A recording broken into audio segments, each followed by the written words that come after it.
SIECUS's board of directors.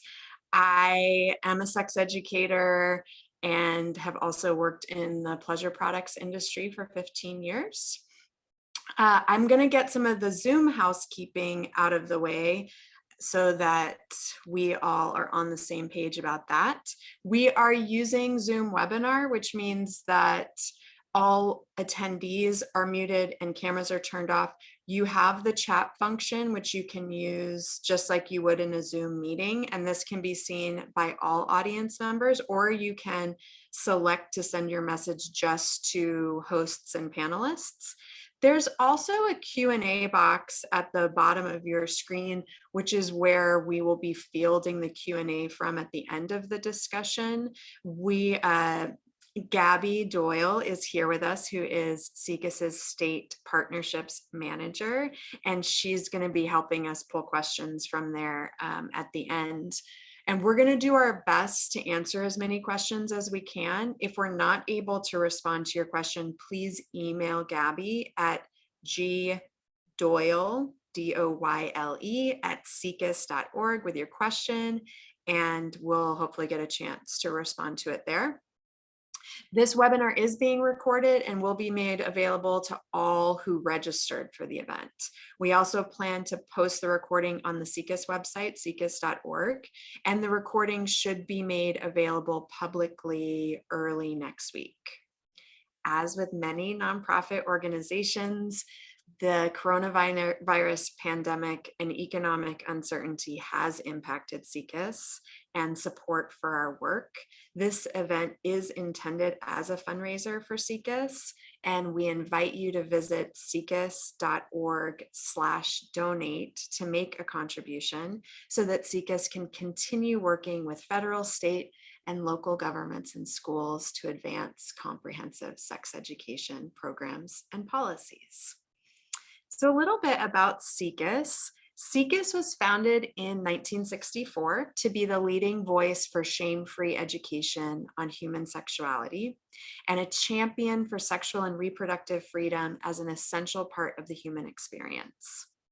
SIECUS asserts that sex education is a powerful vehicle for social change. We are the only national organization solely focused on advocating for the rights of all people to accurate information, comprehensive sexuality education, and the full spectrum of sexual and reproductive health services.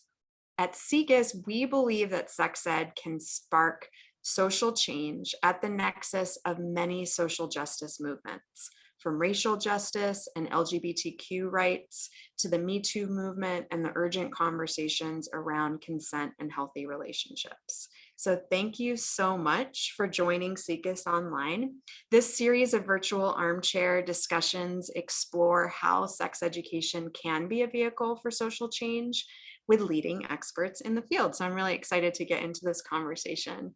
All proceeds from the online events support invited speakers and SIECUS's work advancing progressive sex ed policy across the United States. So as far as tonight's event, the P word, porn literacy and sex education. This conversation is relevant and important because we've seen with increased access to high-speed internet and personal devices that there has been a proliferation of all kinds of digital media, and porn is no exception. Now, it can be argued that increased access and viewership of porn has contributed to some positive outcomes in regard to more ethical production and representation. However, the easy access to explicit media and the prevalence of self-generated explicit images shared through social media and personal devices is having a noticeable impact on our youth. A recent study from Middlesex University found that 48% of respondents who were age 11 to 16 had seen online pornography. Of that group, about 47% had intentionally sought it out, leaving about half who had seen the material without seeking it. So finding it involuntarily through unwanted pop-ups or being shown it or sent it by someone else. So we know that porn is now at the fingertips of young people. So I'd like to now loop in our panel to discuss how we can help parents and youth navigate this new landscape. So I think people are much better at telling their own stories than I am. So I'm going to invite our panelists to introduce themselves. Avril, you're right next to me, so why don't you start? Yeah, sure. Hi, everyone. Thank you for inviting me to be here. My name is Avril. My pronouns are she, her, and I'm a clinical sexologist. And I am the Education and Community Relations Manager of the Porn Conversation, which is a nonprofit program created by Erica Lust. And what we do is we provide free and easily accessible porn literacy tools for educators and parents. And you can find us at thepornconversation.org. Great. Who wants to go next? Hi, Corey. I was trying to look at you, so tell you should go ahead. Okay. Hi, everyone. I'm Corey. If folks can't see me, then I'll just offer a little visual descriptions. I'm a white queer person in my 50s. I'm wearing a sort of patterned purple shirt. Behind me is a bookcase and a plant that's dying. And I smile a lot when I talk. So I am a sex educator. Most of my work has been in disability community, but for the past, I guess, 10 years now, I've been writing a series of books for young people, sort of a kind of queer reimagining of sex education. And so there's What Makes a Baby, and a book called Sex is a Funny Word, and the third one, Sex, is coming out next month. And so these are sort of, we're just kind of reimagining how sex education can look. Yeah, so of course, porn is a big part of my life. In all sorts of ways. How about you, Justine? Good afternoon, good evening, y'all. Thank you for joining us for this important conversation.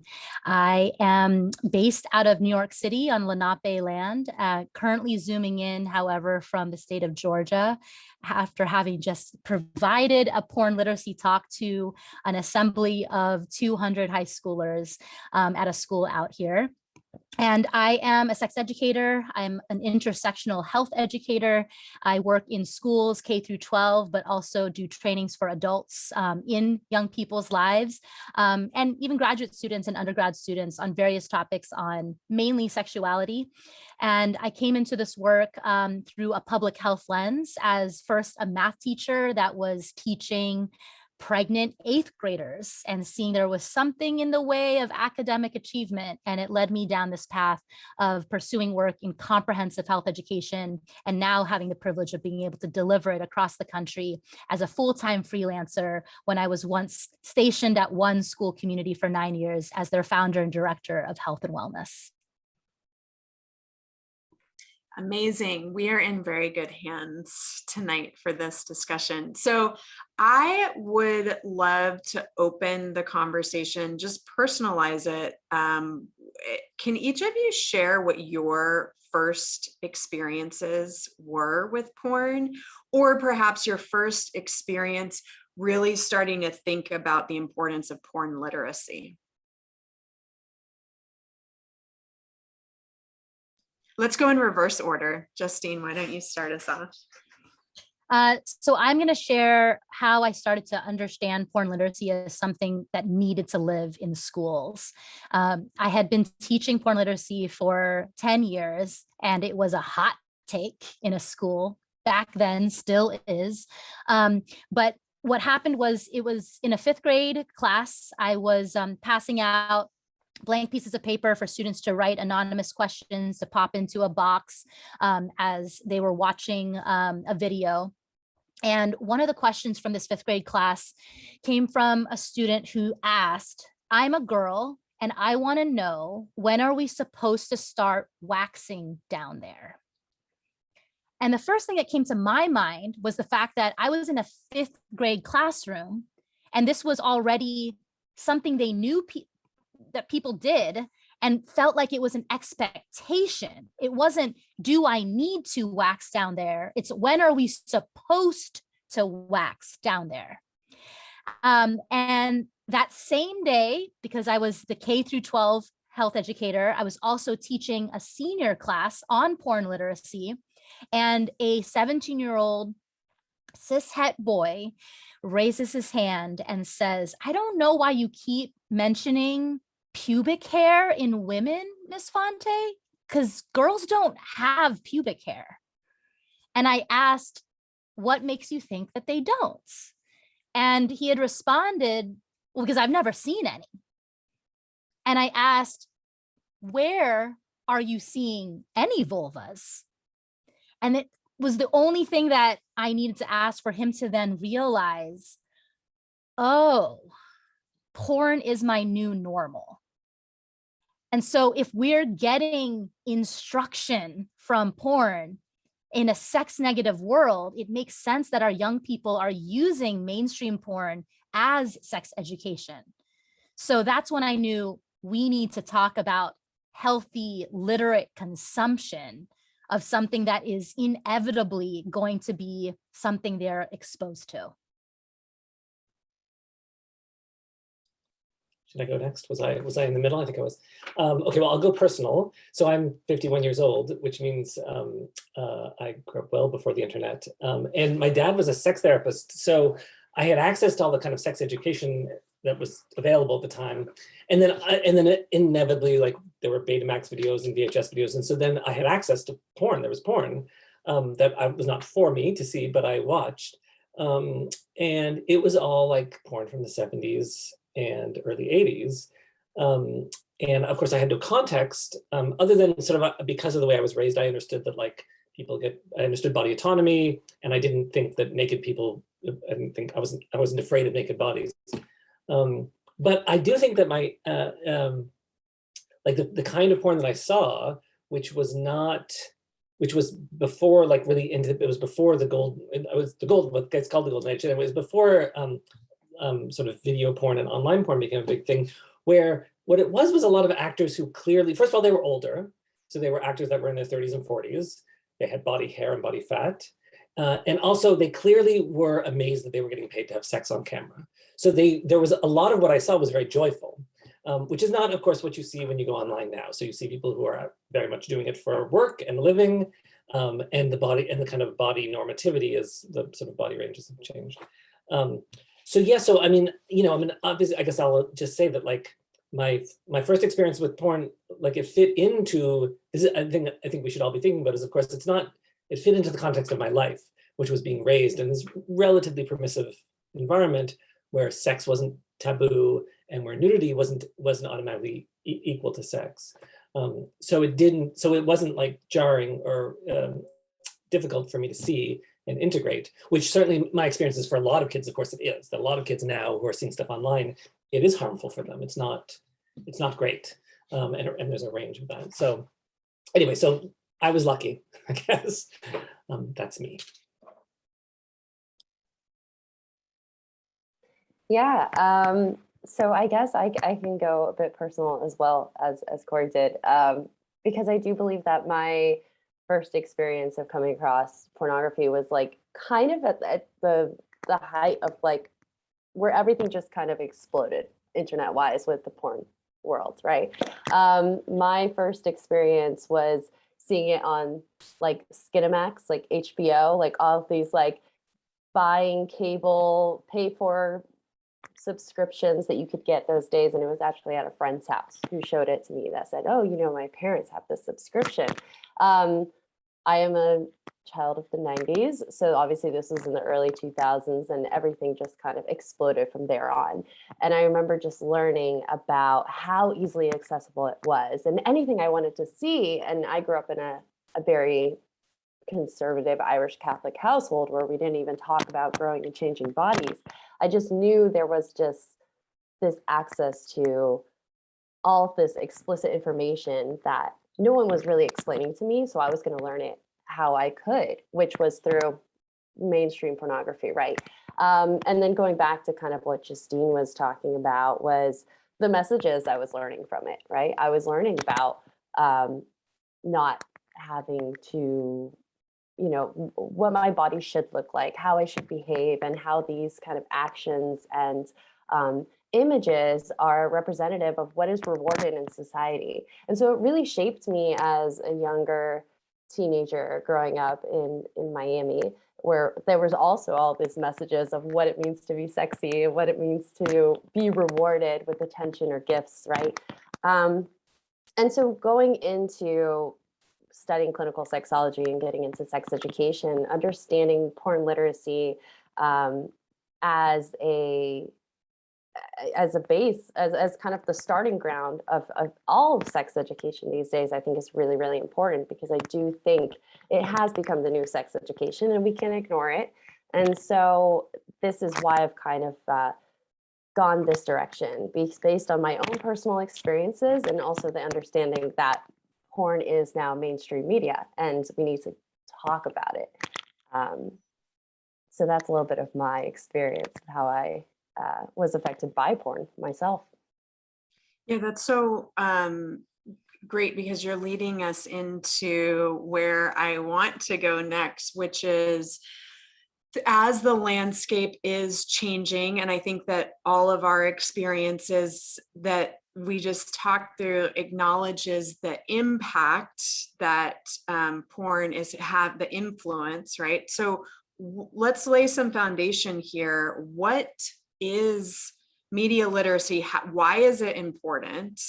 And how does porn literacy fit into that in terms of laying a foundation for youth around understanding what they're viewing and its potential impact?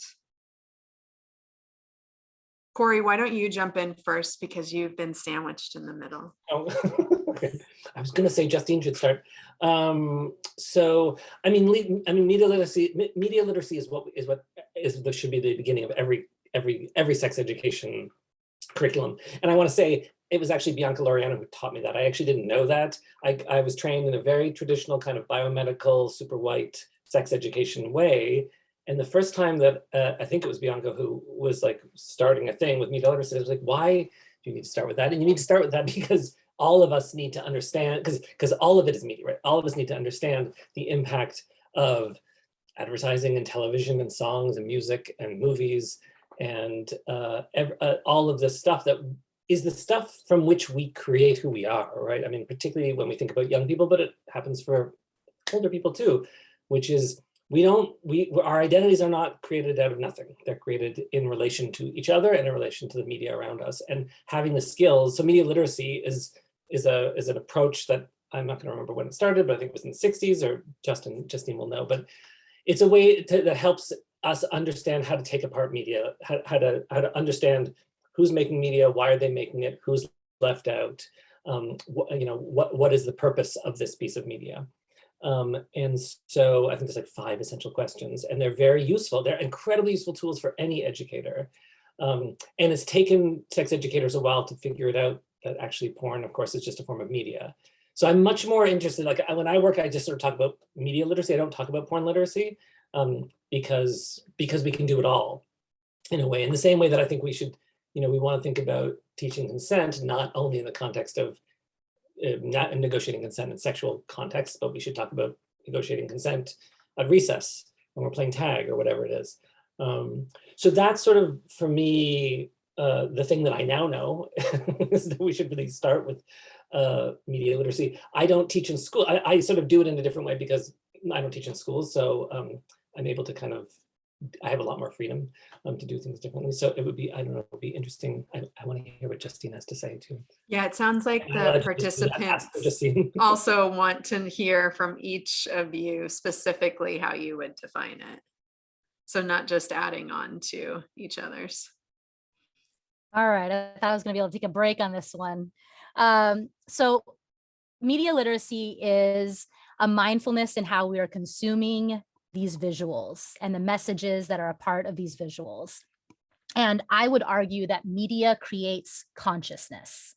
This is why representation matters so much, because it's a vehicle for people to understand stories, understand other people, understand bodies that are different than their own. And that is a very powerful tool for connecting humans to one another. And it can also be used in a way that teaches us the wrong things or amplifies some of our most egregious aspects of, humanity. And so when we're talking about porn literacy specifically, it's really about understanding who is behind the lens, who has the power to direct what is consumed, and what is implied by the messages that are coming from pornography. Why does it matter that there's mainstream pornography versus ethical pornography?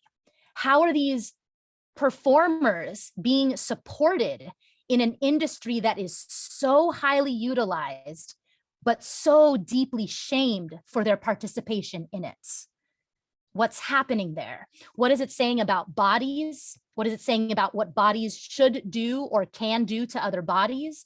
What is it saying about safety and protection, about power dynamics, about identities, about pleasure? And are all of those things in service of something that is healthy for the consumer? So media literacy is basically asking the same questions on what are the implications of the messages you're watching in that commercial, in that film, in that TV show. Pornography is the medium in which we are seeing nude photos or nude movement of these bodies. And what is it implying about how we understand each other and the various identities that the performers may carry? Thank you for that. Avril, is there anything you'd like to add? I really feel like Corey and Justine did such a good job at covering everything about that. But I agree. I think porn literacy works in a very similar way as media literacy. And I do have to give a shout out to Dr. Bianca Laureano, because she also taught me a lot about what I do know about porn literacy. I think it's a great tool. Corey and Justine touched on the 5 core concepts and the 5 key questions that are a part of media literacy, and understanding who created this message, why was it created, what are the messages that are being sent, and what it allows young people to do, and adults alike, to be honest, is it helps us kind of critically examine and make sense of the sexualized images that we are seeing or coming across. So it's the basic understanding that whether or not you're seeking out pornography on purpose or completely by accident, understanding that it does have a message, and this message can affect the way that you feel about yourselves or your others or your relationship with sex and sexuality. And so the main goal of porn literacy is really for people to critique what they are consuming, and to construct their own meanings from the content rather than just being affected by it, right? So it's kind of like creating a toolbox before you are affected by any sort of media. Porn literacy, of course, is more focused on sexualized media. I mean, something about what you just shared also just makes me think of this critical analysis piece when we're talking about youth is just not in place yet. And it can be potentially harmful when youth are coming across porn, or perhaps even self-generated images, or not understanding the impact of their own self-generated images. So I'm curious if we can flesh out a little bit, what are some of the outcomes of young people not learning about porn literacy as it relates to consumption, as well as how it relates to self-generated imagery and social media engagement and all of these kinds of things? Like, what is essential for them to learn, and what can they understand at the various stages about pornography? I'll take the lead on this if that's cool with my co-panelists. I want to jump in because I'm seeing some things in the chat that not everyone is seeing, because it's coming to maybe just hosts and panelists. And I want to make sure that what is said, and I believe my co-panelists will agree with me based on what we do and how we do it around porn literacy, that porn can be good if sex ed is good. correct me if I'm wrong when it's your turn, co-panelists, but I'm seeing stuff in the chat that is suggesting porn is bad. We need to get rid of it. We need to ban it. It's not healthy. There are a lot of things that make that statement true, but that would mean completely eliminating everyone's router. You're not going to be able to just get rid and censor all of these things. We're not going to be able to get rid of every R-rated film, right? But there's also artistic liberties that we want people in the creative world and specifically in the entertainment industry that is pornography to have the ability to exercise. But it's on us to create commentary and discourse around it. And if we're in a sex negative world, yeah, porn's gonna be bad because kids are defaulting to that to learn about their bodies and how to take care of it by not taking care of it or others. But that doesn't mean it's the porn industry's fault. It is an entertainment industry, and we need to remind young people it's not an education industry. Otherwise, Harvey Weinstein is a sex educator. Otherwise, Robin Thicke is a sex educator. There's a difference between media and sex ed.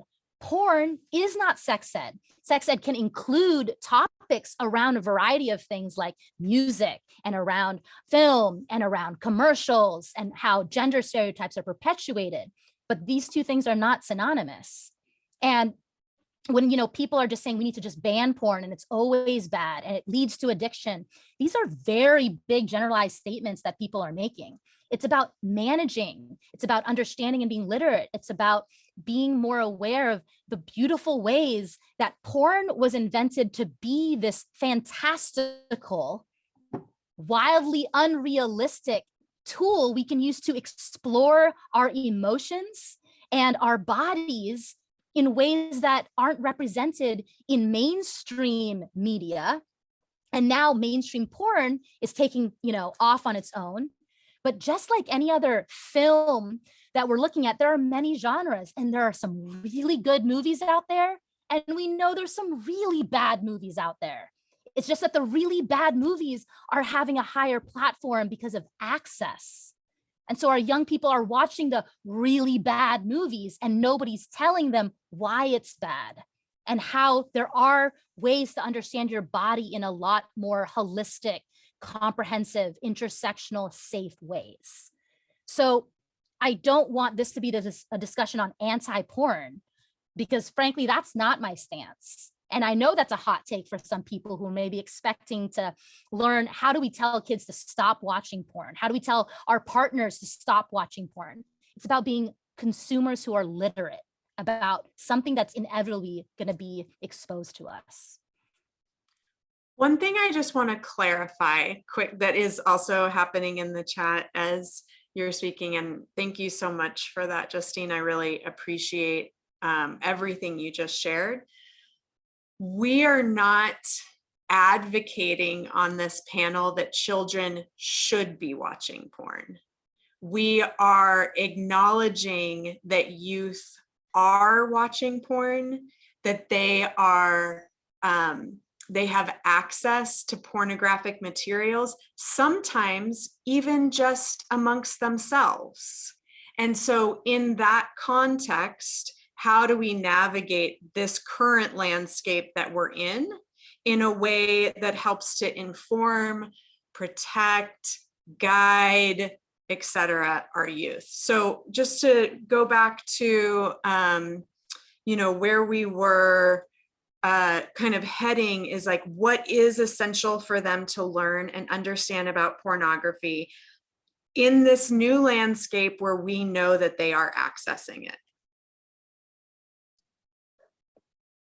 Do you want me to share? Sure. So, I mean, I don't know if this is a hot take, but I actually don't think it's good. I don't think there's good in kids looking at porn. Also, we need to be aware that we're not defining terms here. So what do we mean by porn? What do we mean by kids versus youth? So I mean, we don't really have time in an hour and a half to have a thoughtful, I have to just say, if we're gonna have a good conversation, lots of ideas are gonna come out. But I want to point out to and I'm happy to be here. So this is not a negative. I'm just using words very carefully, but having the kind of complicated conversation about porn that we need to have isn't going to happen today, right? So hopefully everybody's going to get lots of these are like Justine just said so many things. All of those things need to be unpacked with like Justine in the room. So I just want to kind of flag that I feel like if people are sort of like in chat, I'm not looking at the chat, but like talking about this stuff, like what does someone mean when they say porn is bad, and what do they mean by porn, right? Because in Utah, they mean mainstream sex education in my books. To me, the thing that I learned when I was working on my newest book, and so I spent time talking to sex workers who do porn, the first thing they all said that they want kids to know is that porn isn't made for them, right? Porn is made for adults. Porn is made for people with credit cards. Porn is a business. If we're talking about art, that's a different thing. But pornography, as we understand it, is actually commerce. It's work. And porn, there isn't this kind of idea of this like sleazy porn guy who's like trying to get kids hooked on porn. Pornographers want people with credit cards to watch their material because that's how they make a living. And so what I ended up, like, that's a little bit more detailed. So when I talk to kids about it, I just point out that the way I think about it, I talk about it is that porn is meant for people who already have some experience with sex. That might be masturbation, that might be sex with partners, that might be exploring fantasies. I don't have an age, it's not about like you have to have done these things. But porn is really not designed, meant, or made for people who haven't really thought of or explored sex very much, which is most young people. So I think that's, and that to me is like, you also asked this question about outcome, which is like the outcome can be very harmful, right? Kids get really freaked out. Kids can be traumatized, especially kids that are already experiencing sexualized violence. So seeing porn can be very harmful for young children, particularly when they don't have any media literacy skills. Right? The reason that this work is so important is because if you give kids the context for what it is, including stuff like a lot of the stuff that's online, they try to make it look really real, but it's all staged. It's all someone basically wrote it and directed it. So when you give kids those tools, and I think this is getting to that other piece about like, what can we do? I mean, the reason we need to give kids these tools is I think it does have a protective effect. I think it's less jarring and less confusing. And of course, I think when young kids see porn for the first time, often they also have no idea who to talk to, right? Because as adults, we're not good at talking about it. And it just doesn't seem like, can I really talk to my parents or my caregiver or my grandmother, whoever is the trusted adult in my life? Am I going to actually tell them about this really weird thing I just saw? So that's for me, I guess the big thing when you ask like, what do kids need to know? And what do I tell kids is porn is made for adults, basically, which doesn't mean, I don't then just say, and that's it, right? We have to talk about, as Justine saying, like, you're going to see it. Like, that's the other thing. I mean, we do have to tell kids they're going to come across it, even if they aren't looking for it. That's my little rant. Avril? My rant time. No, I think everyone made such great points, and I do really appreciate Justine bringing up that take because, yeah, it is seen as kind of a hot take, but I do think one of the major takeaways I hear from this is that the idea of providing porn literacy and providing this sex education to young people, however we define this, when I say young people, I think, 8 to 16 up, right? What we're doing is we're essentially giving them the tools for when they do, and they will come across sexualized images or pornography one day, they're prepared and they understand the difference between the reality versus the fantasy that porn and sexualized media creates. I think Corey did a really good job at kicking off this conversation, which is, questions to think about when examining the type of porn you're consuming. For example, I've seen this come up a little bit in the chat. Understanding that you can ask yourself too, like, who created this porn? Who's being paid for this porn, right? Are the performers consenting to the actions being taken place and what I'm seeing? And also examining kind of your own relationship with porn as far as, what categories am I typically drawn towards? What messages am I receiving from this? Do these represent my sexual desires and interests in a positive way? Of course, these are questions for the older audiences, right? But I do think it's a way to reflect your own relationship with pornography when you do come across it. And understanding that the reason why porn for many people is such a positive outlet, is because it is a tool for them to explore their sexual identity and understand bodies, and to, because of this lack of sex education and conversations at home, a lot of people are left to go to the internet to find their answers. So although, yes, Corey mentioned it's an awkward conversation. You, as a young person, you might be thinking, who can I go to speak about this, what I'm coming across? We need to kind of step up as the adults in young people's lives and be that person they can go to. And not only that, but be the person that starts the conversations, right? And you can do that in a way of, simply stating, you may see free online porn and mainstream porn at some time in your life. Here's what I want you to know about it. And it gives you the opportunity as the adult in this young person's life to really have that conversation that sets them up for a more healthy relationship with sex, and respectful relationships. And that's the best support that you can give a young person in this digital age. And also potentially a place to go if they then view pornographic material that is uncomfortable for them, right? We want them to have that safe outlet. So Justine, I have a follow-up question for you, kind of piggybacking on this. We have a growing sex positive movement, growing acceptance of porn, really a prevalence of explicit material on social media. Sexting is becoming the new way of things. So what are considerations families and teachers should be thinking about? Specifically, how are we supporting youth as they navigate these platforms, this growing pressure of explicit selfies, sexting, and the like? You're still muted. Yes, one of my favorite metaphors comes from my good friend and clinical psychologist, Ali Matu, who has said to his 8th grade patients, you don't learn physics by watching the Transformers. So you don't learn about sex by watching porn. You don't learn how to drive by watching Fast and the Furious 1 through 50.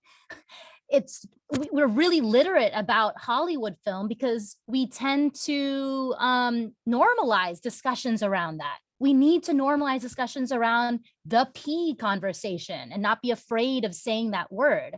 And so what does that look like in an age appropriate way? Well, when it comes to the actual word porn, that doesn't show up in my pedagogy until it becomes relevant based on the statistics on exposure. So my 1st grade health classes are talking about body agency, making sure my young people know they are the arbiters of their body. They understand boundaries, they understand consent, they understand their personal space, and they understand that they get a say on who enters that personal space, and they know what their anatomical parts are and can pronounce them. Then we understand healthy relationships with friends. This is how I start to teach pleasure education in a 1st grade setting. Are the people you hang out with people that make you feel joy? Are they people that make you feel safe? Are they people that affirm who you are? And if they can say yes to all 3 of those things, they're already ticking off the boxes of like, this is a healthy friendship.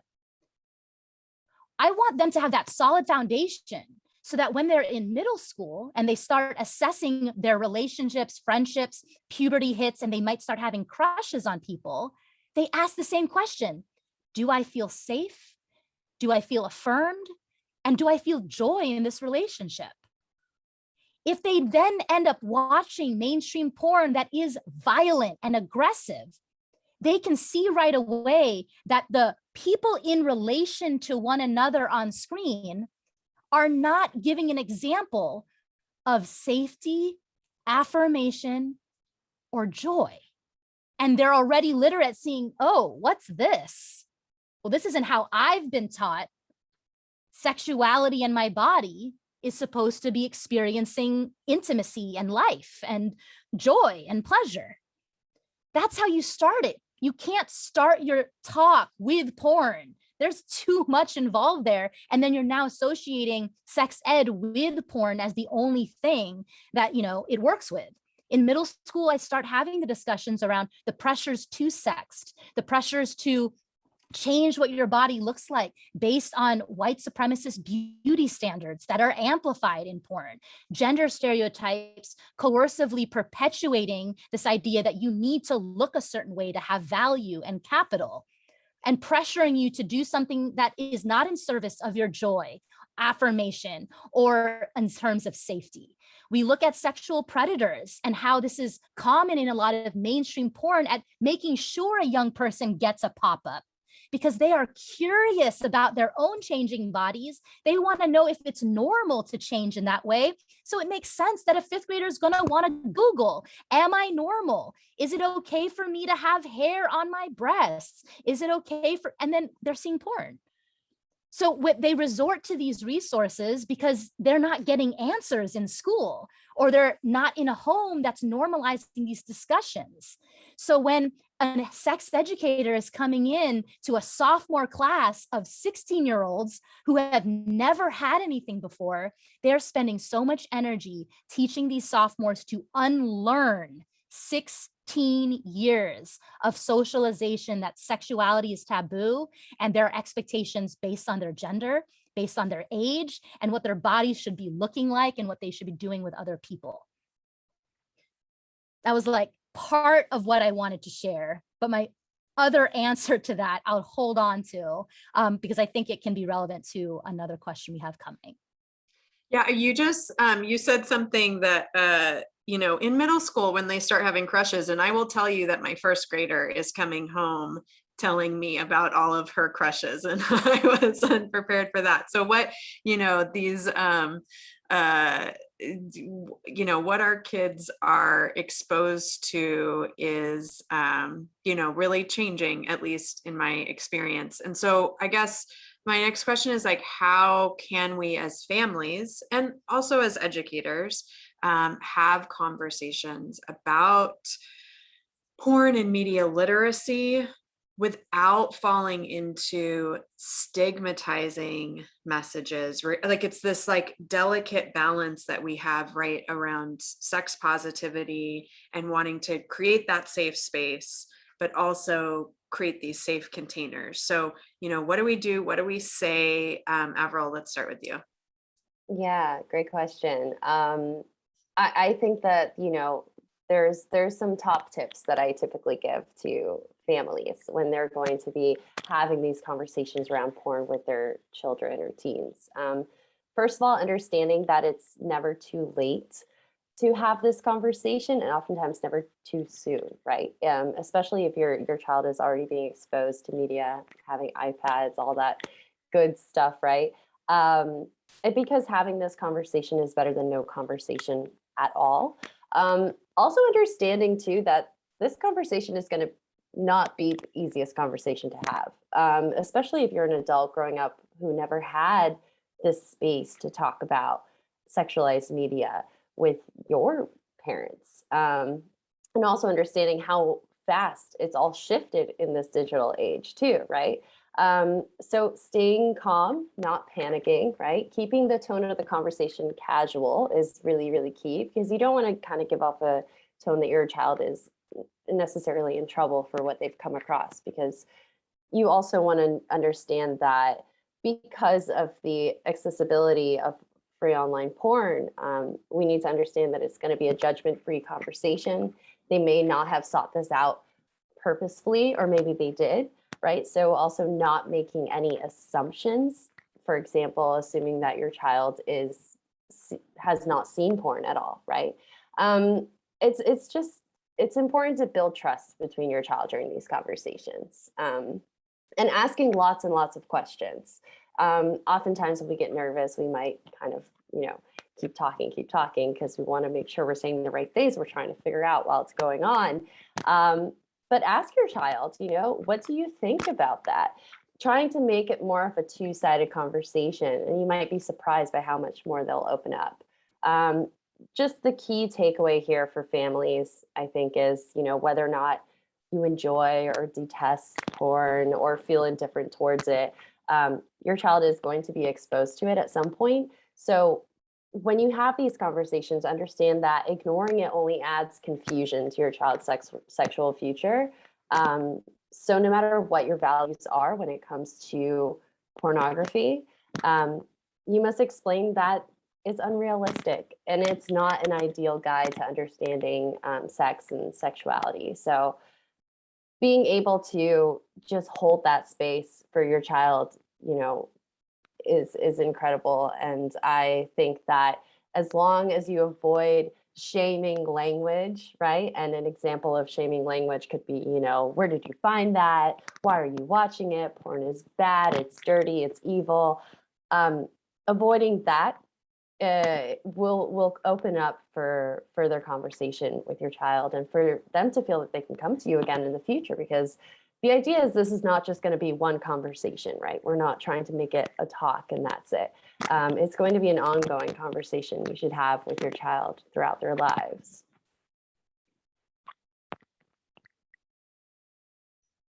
Corey, do you want to add anything here? Can you remind me what the question? I was listening to Avril, so now I've forgotten the question. Yeah, just how are we having conversations with young people without falling into like having that kind of healthy balance of? Yeah, so I mean, the thing is, like, we all experience shame around sex. So I just want to, also the last thing, and I let me be clear, I appreciate everything you said, Avril. So I'm not saying this is what you did, but the last thing that parents need, which is what mostly we get, is to be told that we're doing it wrong. Right, so there isn't a right way and a wrong way to do this, and of course you're going to make mistakes.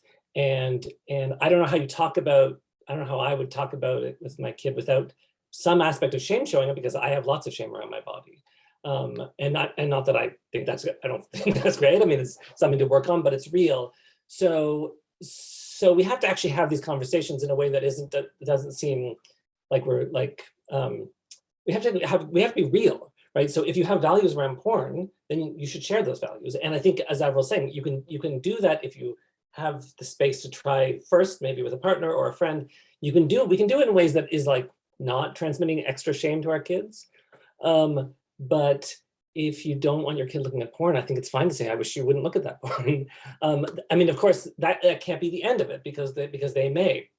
It depends on the age. Right, so if we're talking about a very young child, because there's a lot of kids that are 6, 7, and 8 that are, and really that are younger than that are unattended in front of the internet, right? So with a young child, the conversation for me would be probably a lot about like what it means to see something that's upsetting, what it means to see something that's confusing, and how, in fact, we cannot unsee things, right? And I would want to link it to other stuff. So remember when we saw that.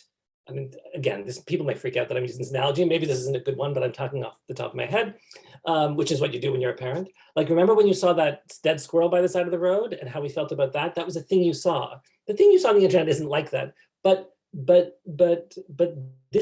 thing is that we're witnessing things. So with older kids, actually, for me, one of the most important things is to talk about labor.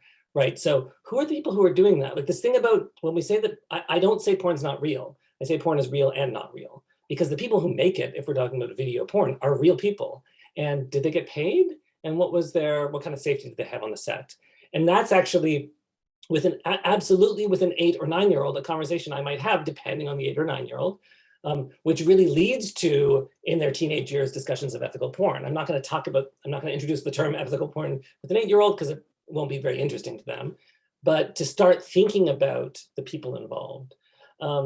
And then, so the conversation changes depending on the age, but it's like Avril said, it's Avril, right? Yeah, it's Avril. I just wanted to call you April. It's not one conversation, right? Just like sex ed isn't one conversation. So the other thing is just like, no, the thing I just say to parents is like, no, that whatever happens the first time, you can go back another time. And I guess the other thing that we just also need to be like mindful of is that many of us are living with experiences of sexualized violence, and many of us are living with trauma around that, including many of our kids. So that needs to like filter into this. We need to be mindful of that. A lot of most sex education is written for kids that don't exist. It's written for middle-class white kids that don't know anything about sex yet, that have never experienced any kind of inappropriate sexual interaction, which is not very many kids. So we need to think about the kids in front of us. And yeah, and then beyond that, we just need to, we need to figure it out. There isn't one way. Fantastic. Thank you.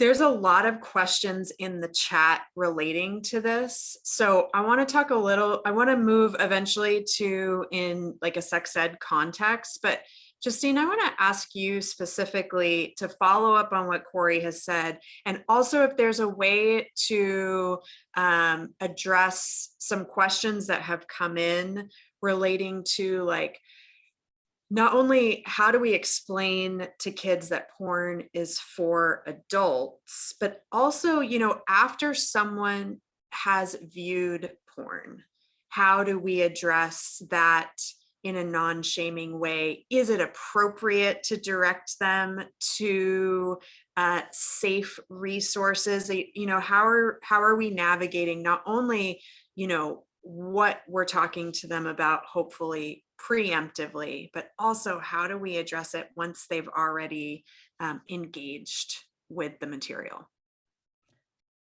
We have to remind young people that even though they may be accessing it under the age of 18, it is meant for adults, which means over 18. So if they are watching an R-rated film, a PG-13 film, and they're 7, right? We can say this is something made for adults and has been made by adults, which is not something you were supposed to see. And if you saw it, it's also okay for you to be curious about how your body might look different than what you saw. And I'm here as a trusted adult to help you make sense of how your body is changing and how it will continue to change. But what you were watching was not something that was intended for you to be able to make sense of on your own. And what I'm concerned about as a trusted adult in your life is that you were seeing something that wasn't made for your safety, to affirm you, or to give you joy. These are the 3 things that I always mention as my goals for any audience I'm working with. That's the pleasure-based perspective. That's the sex positive, you know, approach. We're not shaming it. We're saying everything I'm doing in comprehensive sex education is centered on your emotional and physical safety. It's centered on affirming who you are and liking who you are and feeling and experiencing joy within yourself and with the people you engage with. Is what you saw, or is the thing you keep looking up, in service of those 3 things? They might say, yeah, I experience a lot of pleasure from porn. Okay, but I want you to experience all 3 things. Did you learn safer sex methods? Did you learn how to do things safely? Did the depiction of that person's identity that you share affirm your identity? And I think what's missing in a lot of porn literacy conversations is how racism is amplified in mainstream porn. And I take that personally as an Asian femme who is fetishized and exotified as someone expected to be subservient and so hypersexualized that it waives my need for consent. You can take a look at my dating apps inbox. They have internalized these ideas of what an Asian woman is to the point where they are implementing that new knowledge that has been reinforced by literal dopamine hits on this representation of people that look like me to say, this is okay. This must be what they like. This must be how they actually are. So now when they actually communicate with people in real life, they're treating you in this objectifying, dehumanizing manner. Black men are depicted as aggressors, animalistic. Black women are desexualized. And white women are paid more than their Black partners in interracial scenes. There are so many issues around how the porn performers may not be able to even represent their authentic selves because it's not marketable enough. If they're queer or they're non-binary, they can't actually play that because it's not marketable enough unless it's a fetish genre. But when we think about the genres that Pornhub will inform us of every year, their year in review, we have to look at sociologically what these titles or what these search terms imply about our human race. Many of them are ethnicities and races, but white is not one of them, because white is the template. White is normal. And everything else, all the BIPOC porn performers are in scenes meant to be othered, foreign, fetishized, exotified, which means we're being dehumanized. And that makes sense because take a look at the real world. Someone just like me, 1 year younger, in the city that I occupy of New York, stabbed multiple times on her way back home into her apartment building for sexually motivated reasons. Where I'm at right now in Atlanta, Georgia, the women who were murdered in the massage parlor they worked at because a man had a bad day and wanted to get rid of the temptation. They don't even know these people, but my face, my Asianness is enough to tell them everything they need to know because I'm just a sexual object. Those are the conversations that are missing from our high school porn literacy classes. We can't just talk only about how women are disempowered and the power dynamics make it so that misogyny is okay and all of that. We got to go deeper. And if we're really having the race conversations now, then we need to include how porn amplifies racism with literal dopamine hits reaffirming racism as okay.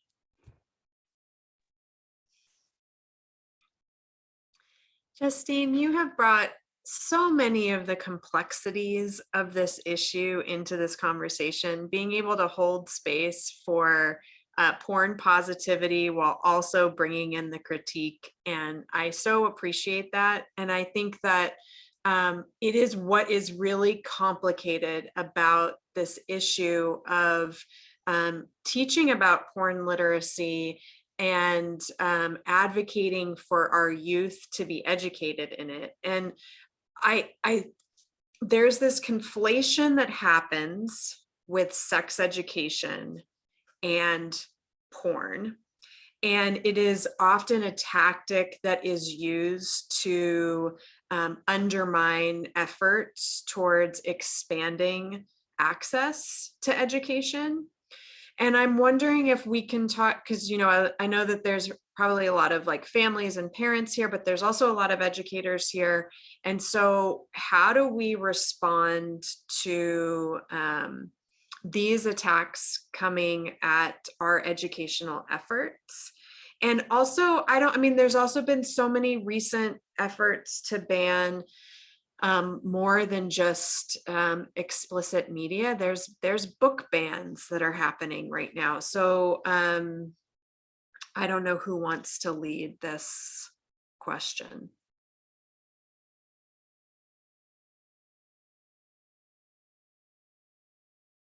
I guess I have one comment about that, and I do want to take a moment to think about it more. But I do think like the second part of your question, when you were saying, you know, like how do we respond to the opposition that says sex ed and porn are equal? I think that coming from a porn perspective, coming from people understanding or believing that porn is sex education,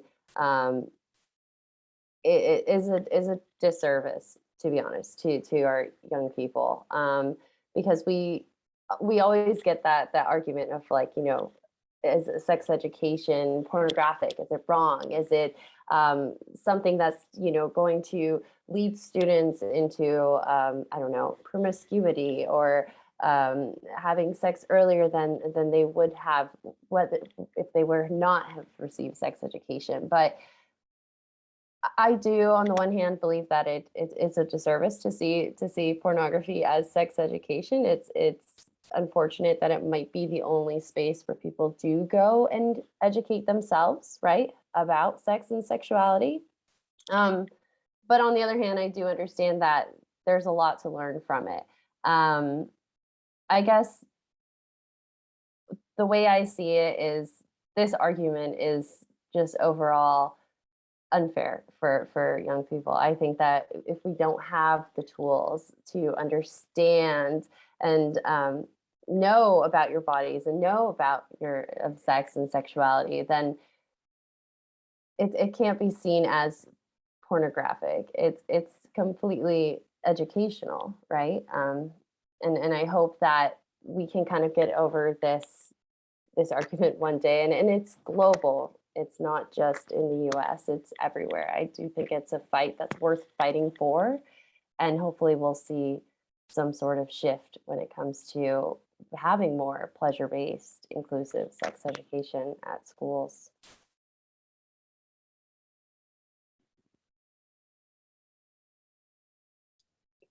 Can you remind me this question, Sarah?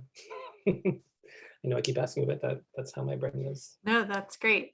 I guess just how do we address, I mean, and you could expand this question to like, how do we address the opposition in general through sex education, but also specifically this conflation that happens where sex education is viewed as pornographic, or perhaps just the messaging around the attack makes that connection because it's effective. Oh, we just lost Justine. Hopefully she'll come back. I think she'll be back. I'm sure she'll be back. Something happened to the internet in Georgia. Maybe someone was listening to her and they were like, we don't want her talking anymore. So that's just paranoid, but it is anyway.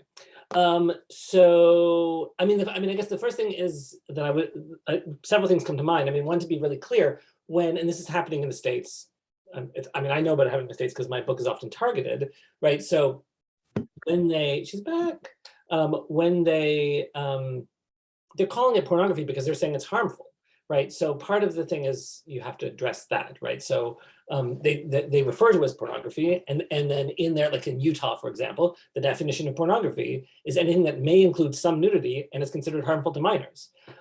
So I think part of the thing is like not getting, what I see a lot from the organized left is just like a lot of like outrage and arguments, but not mobilizing, right? Because that's the other thing is you want to make change, you have to mobilize parents, because certainly in Canada, and I think in the States also, the stats are like always more than half of parents believe kids should have access to some sex education. So more than half of parents, again, certainly in Canada, it's much higher than that, and I'm not sure what it is. Probably someone from SIECUS would know. So we need to mobilize parents, because the other thing is that the book banning and the attacks on teachers and librarians, they're also not from like regular everyday people, right? So who has the time? I mean, first of all, I'm not sure that a lot of them are parents. And if they are, they're parents who have the time and energy and money to show up at these things, which is not most parents I know. But what we also know is that it's actually, a lot of it is organized white supremacist groups.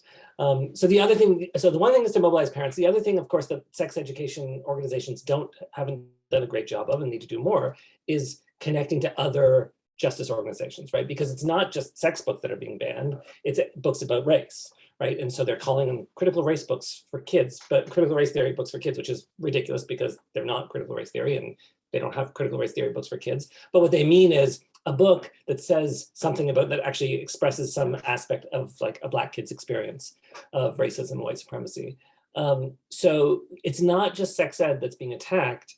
And if we want to make change, we need to do a better job of like movement building, right? And I know, and it's like, there's not a lot of funding for that. And these movements, the other thing is like the mainstream sex education movement is incredibly white and straight. And so that can change, and that is changing, but that's also the way that is sort of the way it is now. So there's work to do in like what's the word when you're movement building, bringing things together, and then also mobilizing parents, which is hard because parents are exhausted. It's hard to survive right now, but it's what's needed because of course these people are showing up and attacking librarians and teachers and making a lot of noise.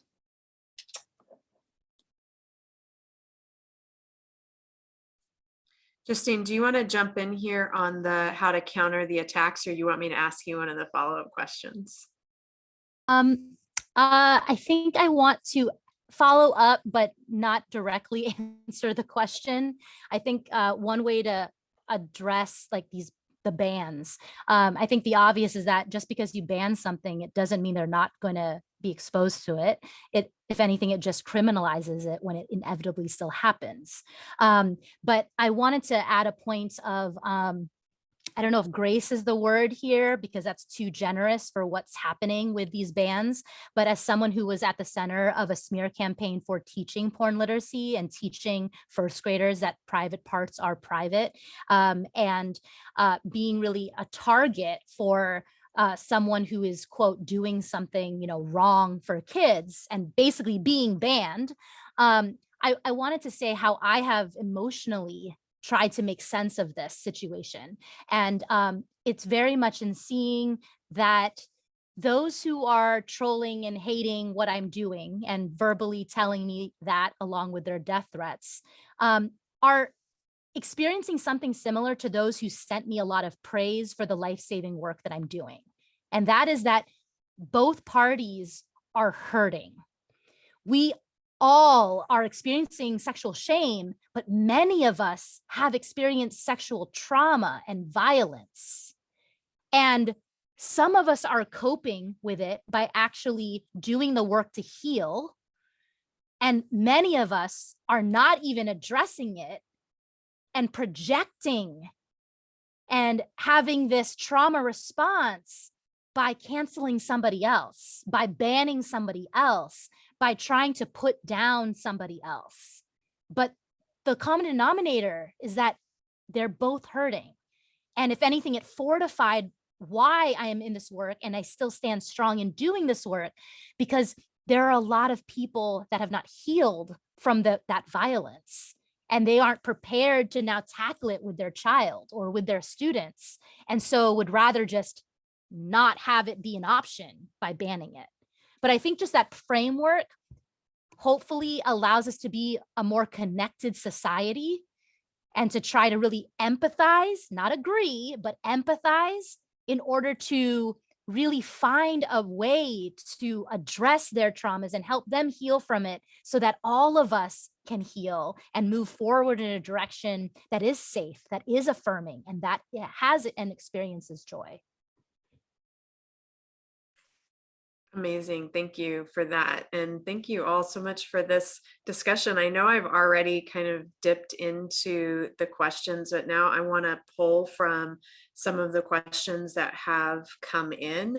And one of the really interesting ones to me is, this question of what level of responsibility do pornographers have? So, in terms of the world of people who make porn, how much of a duty do they have to recognize how much their work is used as sex education?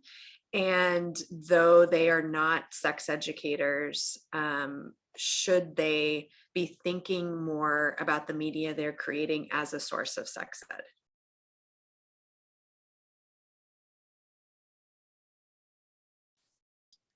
Avril, do you want to take that one? I guess I might. So I will take that one because I do work closely with an ethical porn producer, and I do feel like, I didn't so eloquently put it in my last response, but I do think this is a more fitting question for that. I do think that understanding that porn producers or porn creators or sex workers, right? Putting that kind of weight on them as educators rather than entertainers, rather than performers, can feel quite heavy sometimes, right? Especially if you're creating content that is for adult entertainment. On the other hand, I do think that a lot of ethical porn producers and directors are creating more and more educational content because they are understanding that there is some sort of a responsibility there too, to create media that is relatable rather than just extravagant or much like the content that we see in the mainstream porn sites, which can be quite harmful, right? So I do think that a lot of ethical pornographers are finding that balance and striking it as far as being entertaining, but also educating in a way that hopefully is relatable to the consumers, more so than maybe what they would find not beyond a paywall. And I do want to say a lot of people might not understand, what is the difference between ethical pornography and mainstream pornography. So I guess I can define it a bit here. It comes from the level of production, right? The way the films are produced is what makes it ethical. Typically, ethical pornography will exist beyond a paywall. And the reason why it does is to make sure that everyone who is in the production of these films are fairly paid. And also that there's safer sex practices on set, not saying that there aren't in mainstream pornography too. But it's produced in a way where there's more women also behind the camera, right? So typically what we see in mainstream pornography is shot through the male gaze, oftentimes in cis hetero male gaze. And by providing something that is a bit more alternative and more relatable, it does tend to kind of weigh more on the side of educational sexualized entertainment, for sure. It's a tough question, to be honest, because I do believe that we should be able to create adult content that is strictly entertaining and it gives people pleasure. But there's always some good messages to be received from it as well. Great. And another question that came in is about comprehensive sex education lessons in school. So pleasure is starting to get integrated into lessons. What's your take on intersecting pleasure and porn? Is the sex ed world ready for this integration of these concepts? And then another question that was similar is someone who trains sex educators, sexual health educators, getting a lot of pushback when using the language of pleasure-based sex education. So like any thoughts on how we, allow the space for these concepts to come into our comprehensive sex education lessons, and also approaches for combating the pushback? I'll take this one as the in-resident person in schools more often.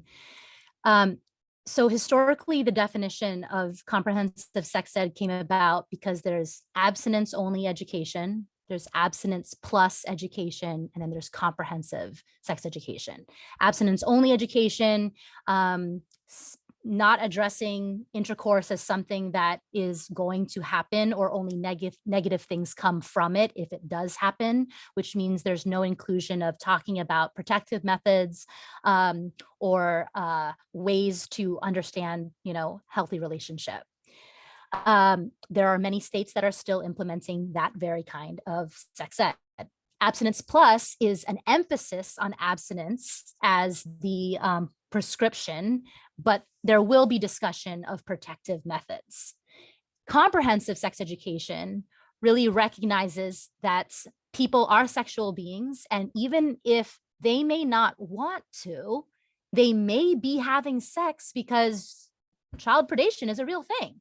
And so we want to talk about the whole gamut on like what's really happening with what's actually relevant in people's lives. And that's the education we're going to give them. So there's safer sex practices, there's body agency, there's talking about knowing how to access resources, how to assert yourself, boundary setting, consent education, media literacy, which includes pornography literacy. It's looking at the intersectionality of how identities dictate whether or not you can experience health equally or not.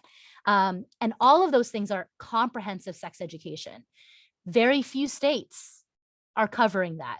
I think mandated when it comes to consent and HIV prevention education, which is in that category of comprehensive, is 18. And we have 50 states, and 18 are required to teach medically accurate information. So there's not a lot of people getting it, but schools that are implementing it don't necessarily have credentialed, licensed, or people that are comfortable teaching it. So their state might allow it, and then they're not hiring and prioritizing someone that actually knows how to create and build a curriculum, a scope and sequence, have classroom management skills, understand ways to make the classroom safe so that participants feel safe to engage and be a part of the discussion, right? And there are a lot of schools that might have a social worker, a psychologist, a nurse, or a PE teacher or a science teacher that are willing to do this stuff or are tasked with having to do this stuff, but that's not usually a part of their job description. They're not being compensated for that. But particularly when it comes to the social worker, the therapist, counselor, psychologist, nurse, that is 45 minutes away from an office that is meant to deal, especially with crises, that they won't be present for because they're tasked with wearing another hat in a classroom as a faculty member. So that's already a disservice in terms of the health and wellness world and how we support students. We're asking health professionals to wear more hats than they can actually tackle. And then students aren't getting care they need in the counseling realm or in the nurse's office because they had to teach the sex ed class. We aren't prioritizing full-time employment to actually get health educators to be on staff. And it was a gift for me to be able to not just hire, but train and have K through 12 4 full-time health educators at my school, which was a private school. And that costs $58,000 a year for us to support comprehensive sex education. I mean, the amount of privilege that would be necessary and then progressive ideas to have this is very limited in who actually gets this. This should be mandatory across the board in all schools, public, private, and it's not because people don't see this work as necessary because it doesn't show quantitative data like a math test would to show matriculation rates or SAT scores or the number of people admitted to college. We're so focused on these values of success only looking one way when we're forgetting that a student cannot be a strong learner unless they are healthy. And so schools need to prioritize health education because even beyond sex ed, there's mental health literacy, there's substance misuse, there's understanding health at every size through that nutrition lens. All of that is a part of making sure our students are healthy enough to learn, but we don't prioritize that in American schools. Thank you for that. I'm gonna throw one more question y'all's way, and then if any of your questions were not able to be answered, I'm gonna put Gabby's email in the chat, and you all can feel free to email Gabby, and we'll get your questions answered. But there were a few questions that came in relating to specific populations. So one person who has a cohort of international students, many of whom are conservative and Muslim, and is seeking some help on how to have media and porn literacy conversations in a class in a way that still honors their family values. And then another person had a question specifically about students with various layers of trauma backgrounds and some students who are hypersexual and any advice on how to teach them. So, I mean, I think I'm going to open it up to the whole group in terms of any specific carve outs that you want to make for these groups that you're working with, and what are some of your best tools? I'll address the multicultural aspects that came up in that question. I'm going to sound like a broken record, but people need to hear it. Safety, affirmation, and joy is universal. I want to believe everyone wants that. And none of those three things require intercourse. When I teach sex ed, I'm really teaching intimacy education. I'm really teaching human relations and how we connect to one another and how we build relationships that are based on safety, affirmation, and joy, and then making decisions if those things don't happen or aren't present. So we can teach that through this lens in a sex ed class, knowing that they may never have intercourse until they're married or until a certain age or until they're in love. But when that happens, when are they going to get the sex ed then? We want them to be human beings that know how to connect in their friendships, in their familiar relationships, when the stakes are lower, so that when the stakes are higher, they've already exercised that muscle with that foundational knowledge of what is a healthy, safe, affirming, and joyous relationship. And when we do it through that lens, it increases their levels of scrutiny in who they hang out with and who they choose to be a part of their squad or who they choose to date. Or if they're in a relationship, they assess if those things are present with this person. And the other person is assessing the same thing. So this works across the board. And, you know, we need to get that idea out that for whatever reason, abstinence until marriage guarantees safety, affirmation, and joy. It doesn't. And we want to teach them how to really experience that in ways when they're not married, because that stuff still lives in all types of relationships.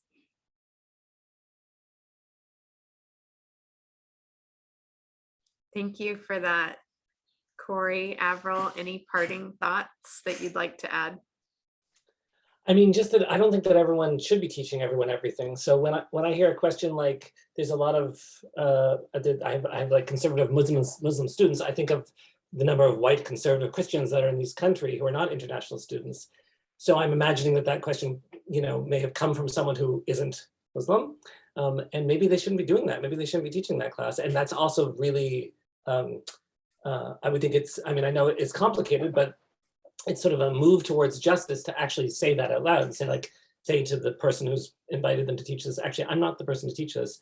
Let me see if I can help you find someone to teach it. And there's probably people who would be best or better to do it. Yeah, that's the thought I have about that.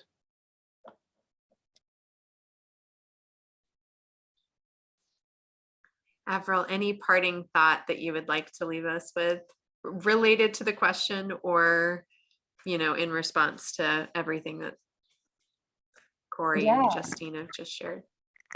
Yeah, no, I think that it's been such a powerful conversation, and just being able to listen to Justine, by the way, is just incredible. Thank you for your thoughts and everything.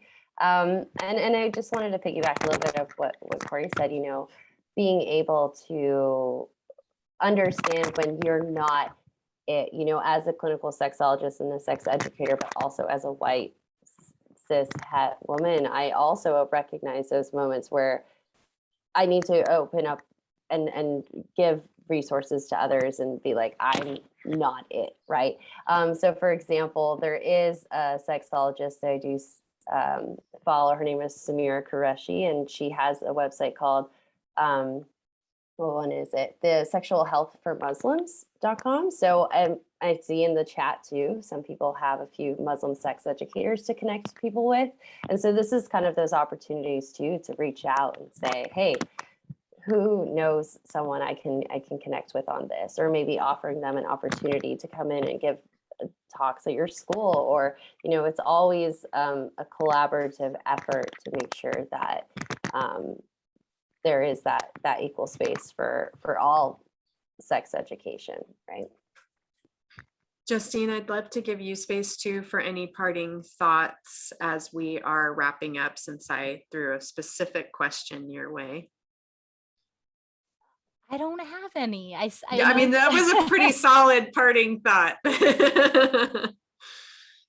safety, affirmation, joy. I think that that is a really empathetic and beautiful place for us to end this really complicated topic. And I appreciate all of your participation and your wisdom, expertise that you have shared with us, as well as all of the really amazing connections, feedback, comments, questions that have been happening in the chat. This has been just really an honor to share this space with you all.